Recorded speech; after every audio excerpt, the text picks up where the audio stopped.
Hello hi नमस्कार ओडिशार सबु सिने प्रेमी भाई और भौणी मानू आम ओडिया सिनेमा चैनल को स्वागत करुच्ची।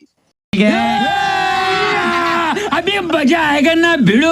आज कथा हबा बृद्धादित्य महांती एवं वर्षा प्रियदर्शिनी को अभिनीत ओडिया सिनेमा तू थिले मो डर काहाकू केउ तमिल सिनेमा रु कॉपी होईची।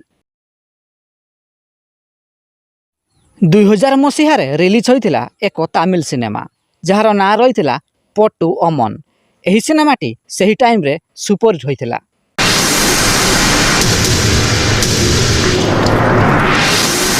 एहार दीर्घ 10 वर्ष पर अर्थात 2010 मसीह रिलीज होइतिला ओडिया सिनेमा तू थिले मो डर काहाकू।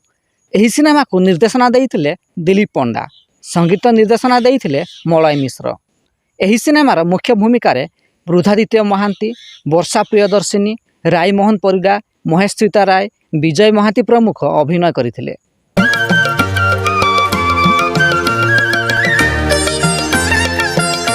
जदि वीडियोटी पसंद आस्ताए तेबे लाइक, शेयर और चैनल टी को सब्सक्राइब करंतु।